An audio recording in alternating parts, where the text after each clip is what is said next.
اگر اس ملک کی قیادت پہ پہنچا تھا تو اپنے پیر پہ کھڑا ہو کے پہنچا تھا. وہ کسی اسٹیبلشمنٹ کی نرسری کے اندر نہیں پالا گیا تھا. سب سے بڑی بات تو یہ ہے کہ خان صاحب سے زیادہ کوئی ایجنسیوں پر نہیں پلا ہے. خود مختلف مقامات پر عمران خان یہ اعتراف کرتے رہے کہ مجھے تو ایجنسیوں نے آ کے بتایا کہ شریف اور زرداری نے کتنی کرپشن کی ہے.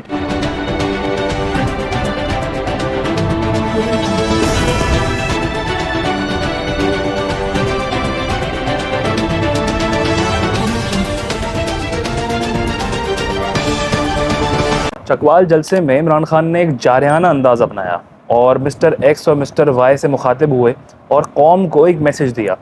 انہوں نے کہا کہ میں قوم کو یہ پیغام دیتا ہوں کہ وہ خوف کے بت توڑ دیں. اگر ان کو فون کر کے کوئی ڈرائے تو اس سے آگے سے ڈرائیں, اگر کوئی دھمکائے تو آپ آگے سے اسے دھمکائیں. اس طرح کے کوئی سخت الفاظ استعمال کرتے ہوئے انہوں نے قوم کو مخاطب کیا. عمران خان صاحب کی حقیقت یہ ہے کہ ان کے اپنے اندر سے وہ خوف کا بت نہیں توڑ پا رہے ہیں. وہ قوم کو تو کہہ رہے ہیں لیکن خود خوف کا بت نہیں توڑ سکتے. وہ نام نہیں لے سکتے مسٹر ایکس اور مسٹر وائی کا. ابھی تک انہوں نے یہ نہیں بتایا کہ مسٹر ایکس اور مسٹر وائی کون ہے, کس کے خلاف انقلاب لے کے جا رہے ہیں بھائی, کون ہے وہ مسٹر ایکس اور مسٹر وائی جو ڈرا رہا ہے, دھمکا رہا ہے. آپ نام لیں تاکہ عوام ان کے خلاف نکلے. البتہ عمران خان صاحب کو خود بھی پتا ہے کہ اگر نام لیا تو ان کے لیے مستقبل میں مشکلیں اور اس میں اضافہ ہو جائے گا مشکلوں میں. اس لیے وہ نام لیے بغیر یہ باتیں کرتے ہیں, عوام کو ان کے پیچھے بھگا دیتے ہیں اور بعد میں پھر وہ ایک دم سے یو ٹرن لے لیتے ہیں. جس طرح پہلے میر جعفر اور میر صادق کہہ کے انہوں نے جنرل باجوہ کو مخاطب کیا اور پھر بعد میں کہنے لگے میں نے تو میر جعفر اور میر صادق نواز شریف اور شہباز شریف کو کہا ہے. اس میں کوئی شک نہیں, ان کو ایک فون آئے گا, وہ خوف کا بت ان کے اندر اتنا ہے کہ وہ مسٹر ایکس اور مسٹر وائی بھی زرداری اور نواز شریف کو بنا دیں گے کہ میں تو ان کو بول رہا تھا. دیکھیں, جب کوئی انقلابی لیڈر باہر نکلتا ہے تو وہ نام لینے سے نہیں گھبراتا. وہ اس خوف میں نہیں ہوتا کہ نام لوں گا تو مشکل پڑ جائے گی. نام وہ شخص نہیں لیتا جو آپ کو کلیئر انڈیکیشن دے رہا ہو کہ اگر گرین سگنل مل گیا تو وہ وہاں کا رخ اختیار کر لیں گے, اور یہ خان صاحب ثابت کر رہے ہیں. پچھلے ہفتے تک کامران خان کے انٹرویو میں وہ آرمی چیف کی ایکسٹینشن کی حمایت کر رہے تھے, یا حمایت نہ بھی کر رہے ہوں کھل کے تو مخالفت نہیں کر رہے تھے. جو حل بتا رہے تھے وہ آرمی چیف کی ایکسٹینشن تھی. اصل میں کہانی شروع ہوئی تھی آرمی چیف پرو ڈیموکریٹک آرمی چیف سے, وہ چلی گئی نیوٹرلز اور جانور تک, اور پھر وہ چلی گئی ایکسٹینشن تک, اور اب وہ آ گئی ہے مسٹر ایکس مسٹر وائی پر. جہاں ان کو گرین سگنل نہیں ملتا وہ واپس مسٹر ایکس مسٹر وائی کے نعرے لگانا شروع کر دیتے ہیں, اور جہاں ملتا ہے وہ وہاں کہتے ہیں کہ ایکسٹینشن یا اگلی حکومت جو ہے وہ آرمی چیف کی اپوائنٹمنٹ کرے. یعنی وہ یہ کہہ رہے ہیں کہ الیکشنز تک آپ آرمی چیف کو ایکسٹینشن دے دیں. یہ جو عمران خان صاحب نے چکوال میں بیان دیا ہے جلسے کے اندر خطاب کرتے ہوئے, انہوں نے کہا کہ نہ ڈرو اور نہ دھمکیوں سے گھبراؤ. ذرا خان صاحب کی کلٹ فالوئنگ سے میرا سوال ہے, کلٹ فالوئنگ سے, کہ اپنے لیڈر سے پوچھیں کہ آج جو وہ ڈرنے اور دھمکانے کی باتیں کر رہے ہیں اپنے دور حکومت کے اندر پیکا آرڈیننس کو کیوں امپلیمنٹ کر رہے تھے.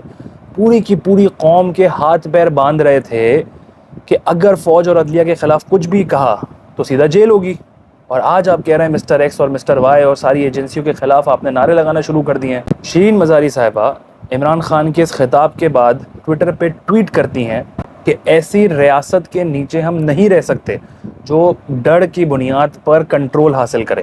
یہی شرین مزاری صاحبہ جب ہیومن رائٹس منسٹر تھیں تو ایک بل پاس ہونا تھا اسمبلی کے اندر, وہ تھا فورسڈ ڈس اپیئرنسز کا بل.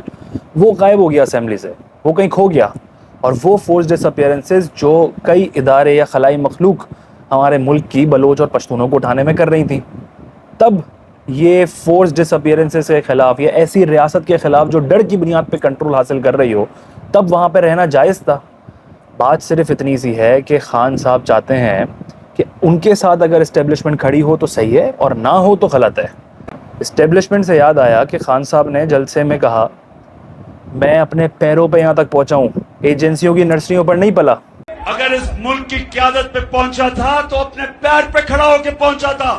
وہ کسی اسٹیبلشمنٹ کی نرسری کے اندر نہیں پالا گیا تھا. سب سے بڑی بات تو یہ ہے کہ خان صاحب سے زیادہ کوئی ایجنسیوں پر نہیں پلا ہے جتنا ان کو پالا گیا ہے.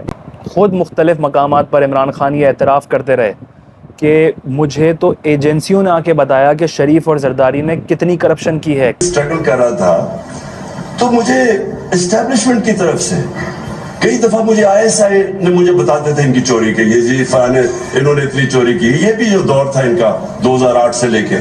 یعنی کہ آپ کی زندگی کی سیاست کا سب سے بڑا دار و مدار تھا کرپشن، اور وہ بھی آپ کو ایجنسیوں نے بتائی تھی، اور آپ کہہ رہے ہیں میں نرسریوں میں نہیں پلا، آپ تو مونٹیسری سے پل رہے ہیں۔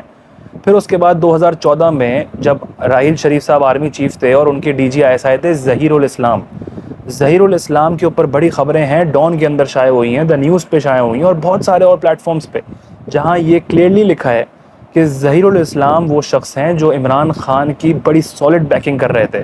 126 دن کے دھرنے میں ظہیر الاسلام کی بڑی زبردست بیکنگ تھی، یعنی کہ اسٹیبلشمنٹ کی بیکنگ تو آپ کے اوپر بہت پیچھے سے ہے۔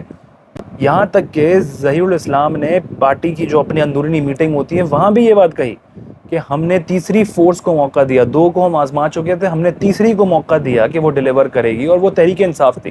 ہم نے مختلف پارٹیوں کو ٹرائی کیا اور ہم نے ایک تیسری فورس کو الاؤ کیا۔ وہ تیسری فورس ہمیں لگا کہ شاید ڈیلیور کر سکتی ہے، اور وہ سسٹم ہمیں پی ٹی آئی کے اندر۔ اس سے بڑا اور کیا ثبوت ہو سکتا ہے کہ آپ سے زیادہ ایجنسیوں میں کوئی نہیں پلا؟ پھر آپ خود کہتے رہتے تھے کہ ہمیں منتیں کرنی پڑتی ہیں ایجنسیوں کی، ہمیں ان سے جا کر ہاتھ پیر جوڑنے پڑتے ہیں، ہمارے ہاتھ بندھے ہوئے تھے۔ ایم کیو ایم اور باپ نے، بلوچستان عوامی پارٹی اور ایم کیو ایم نے کھل کر بتایا کہ ان کو کس طرح سے دھمکا کے شامل کیا گیا۔ پھر آزاد امیدواروں کو آپ ہیلی کاپٹر پہ پکڑ کے لے کر آئے، اور آپ کہہ رہے ہیں مجھے ایجنسیوں نے نہیں پالا اور میں اپنے پیروں پہ آ کے کھڑا ہوا ہوں۔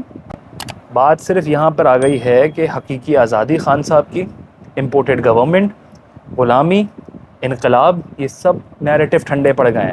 انہوں نے جو اب اگلا نیریٹو پکڑ لیا ہے وہ آرمی چیف کی اپوائنٹمنٹ کو اٹھا لیا ہے، اور آرمی چیف کی اپوائنٹمنٹ کو پہلے سے ہی متنازع بناتے چلے جا رہے ہیں۔ دیکھیں اصل میں عمران خان کو اپنی مرضی سے آرمی چیف اپوائنٹ کرنا ہے، انہوں نے اتنا متنازع بنا دیا کہ اگر آرمی چیف میرٹ پہ بھی ہوگا، جو کہ ہوگا آبویسلی، میرٹ پہ بھی آئے گا تو وہ اس پر بھی عوام سوال اٹھائے گی اور سڑکوں پہ نکل آئے گی کہ یہ تو شریف اور زرداریوں نے رکھا ہے۔ تو انہوں نے ایسا حال بنا دیا ہے کہ عوام کو سڑکوں پہ نکال دیں آرمی چیف کے خلاف بھی۔ یہ آرمی چیف کی جب عمران خان صاحب بات کریں نا تو ان سے ایک سوال کیجئے، وہ کہتے ہیں کہ نواز شریف اور زرداری ہی میرٹ پہ سلیکٹ نہیں کرتے، تو اگر میرٹ پہ نہیں کرتے تو نواز شریف کی اپوائنٹمنٹ جنرل باجوہ کو آپ نے ایکسٹینشن کیوں دی تھی؟ اپنا آرمی چیف اس وقت کیوں نہیں بٹھا لیا تھا؟ تب وہ پرو ڈیموکریٹک تھا، آج وہ مسٹر ایکس مسٹر وائی ہے، کیوں؟ اس کا سیدھا جواب یہ ہے کہ عمران خان صاحب یہ کہتے ہیں کہ جو ان کے ساتھ کھڑا ہے وہ حق پر ہے، وہ راہ راست پر ہے، وہ مخلص ہے، وہ حب الوطن ہے، جو ان کے مخالف ہے وہ غدار ہے، وہ باغی ہے، وہ دشمن ہے۔ اور پھر بھی عوام جو ہے وہ یہ سمجھتی ہے کہ عمران خان تبدیلی لے کر آنے والے ہیں، وہ سب بدل دیں گے۔ آخر میں سچائی یہ ہے کہ خان صاحب ملکی مفاد سے زیادہ ذاتی مفاد کو ترجیح دیتے ہیں، جو ایونچولی ملک کی بربادی کا سبب بنے گا۔